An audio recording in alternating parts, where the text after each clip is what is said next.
नमस्कार मित्रांनो 2026 मधील सूर्यग्रहणामुळे 6 राशींच्या व्यक्तींचे नशीब उजळणार असल्याचा दावा केला जात आहे। तसेच गर्भवती महिलांनी विशेष सावध राहण्याचा सल्लाही दिला जात आहे, कारण हे शतकातील सर्वात मोठे सूर्यग्रहण असल्याचे सांगितले जात आहे। हे साधे सूर्यग्रहण नसून अत्यंत प्रभावशाली आणि महत्त्वाचे सूर्यग्रहण मानले जात आहे। अशा परिस्थितीत गर्भवती महिलांनी कोणती काळजी घ्यावी, काय करावे आणि काय टाळावे याची संपूर्ण माहिती आपण या छोट्याशा व्हिडिओमध्ये जाणून घेणार आहोत। या व्हिडिओमध्ये तुम्हाला सूर्यग्रहणाची वेळ, सूतक काळ लागू होईल का, भारतात हे ग्रहण किती वाजता दिसेल, कोणत्या देशांमध्ये दिसणार आहे आणि कोणत्या राशींवर याचा शुभ परिणाम होणार आहे याची संपूर्ण माहिती मिळणार आहे।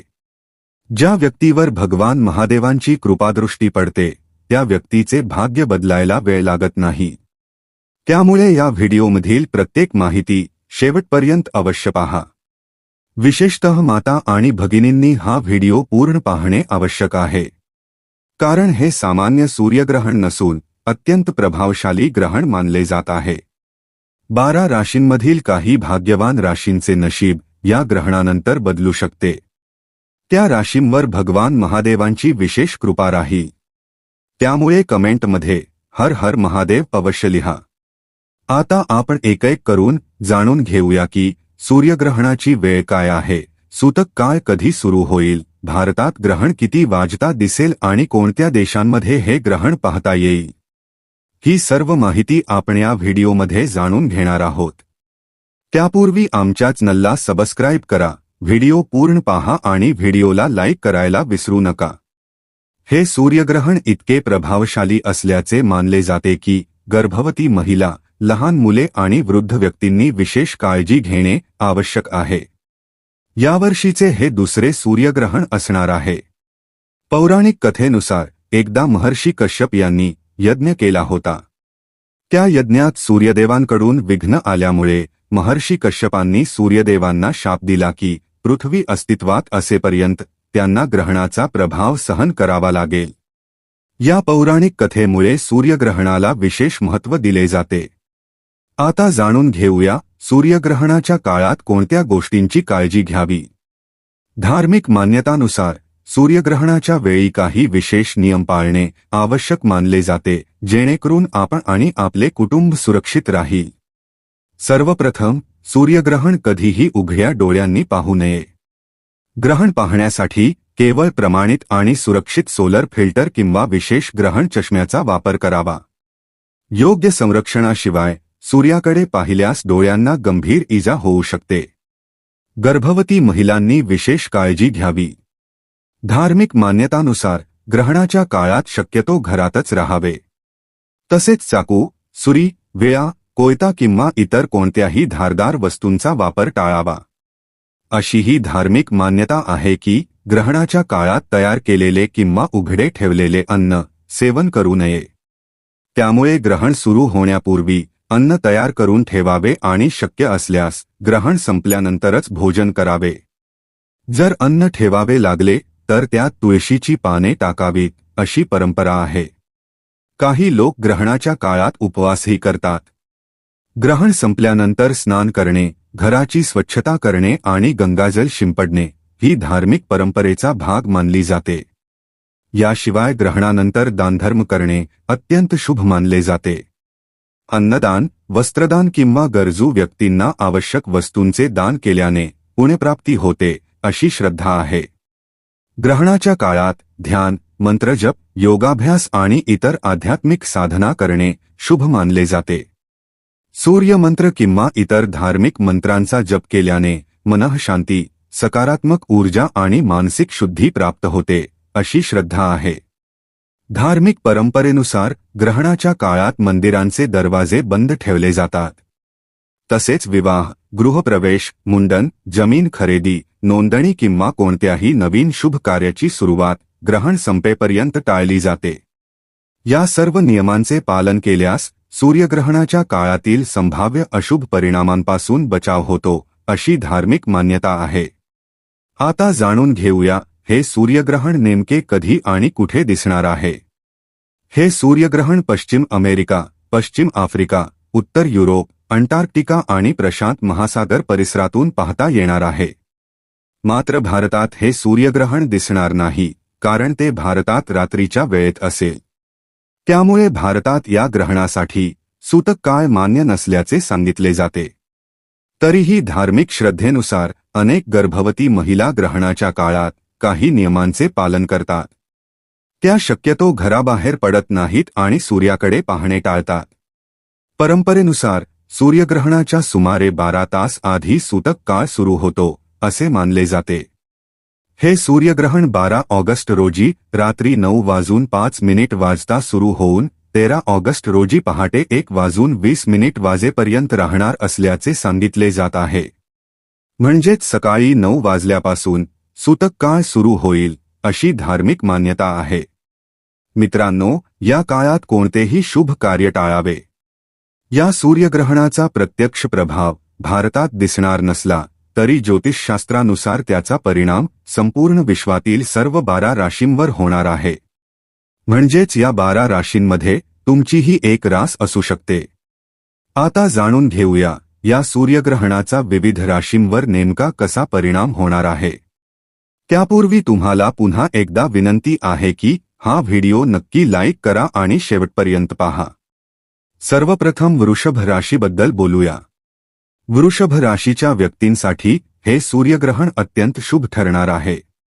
त्यांच्या जीवनात आनंद, सुख आणि प्रगतीचे दिवस सुरू होतील. भगवान शिवांची विशेष कृपा त्यांच्यावर राहील. त्यामुळे अनेक प्रकारचे लाभ आणि मोठे यश मिळण्याची शक्यता आहे. व्यापारात भरभराट होईल, व्यवसायात वाढ होईल आणि नोकरी करणाऱ्यांना पदोन्नतीची संधी मिळेल. जे लोक परदेशात नोकरी करण्याचे स्वप्न पाहत आहेत त्यांच्यासाठी अनुकूल योग तयार होत आहेत. तसेच परदेशात शिक्षण घेण्याची इच्छा असलेल्या विद्यार्थ्यांनाही चांगल्या संधी मिळू शकतात. समाजात मानसन्मान वाढेल. व्यवसाय दिवसेंदिवस प्रगती करेल. भावंडांशी संबंध अधिक दृढ होतील आणि पती-पत्नीमधील नाते अधिक मजबूत बनेल. मात्र गैरसमज, संशय आणि चुकीच्या संगतीपासून दूर राहणे आवश्यक आहे. प्रेमसंबंधांमध्ये आपुलकी आणि विश्वास वाढेल.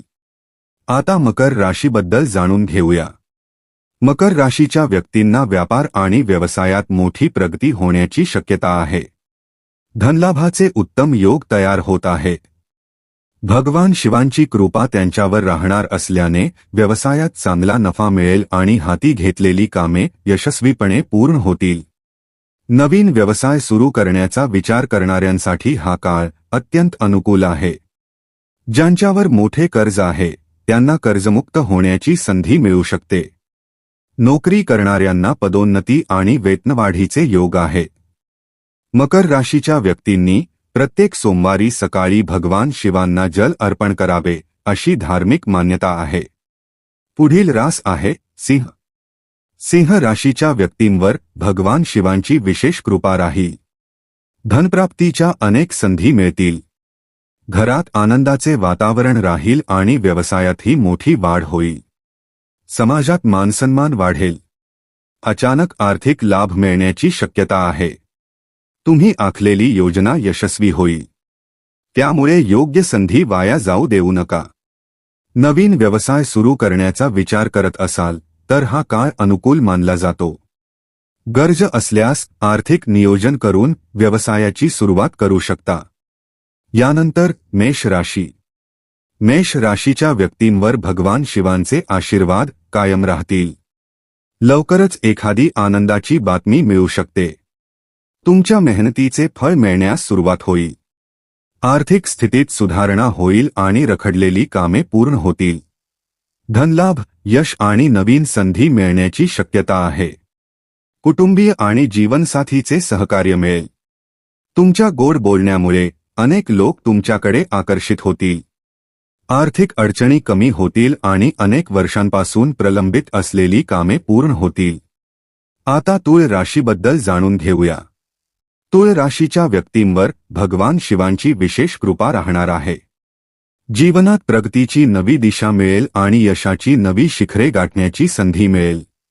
व्यापारात मोठी वाढ होईल. नोकरी करणाऱ्यांना पदोन्नती आणि वेतनवाढ मिळण्याचे योग आहे. परदेशात नोकरी करण्याचे स्वप्न पाहणाऱ्यांच्या इच्छा पूर्ण होऊ शकतात. नवीन व्यवसाय सुरू करण्यासाठी हा काळ अनुकूल मानला जातो. विविध मार्गांनी धनप्राप्ती होण्याची शक्यता आहे. भगवान शिवांच्या कृपेने तुमच्या अनेक इच्छा पूर्ण होतील आणि जीवनात यश व आर्थिक लाभ वाढतील.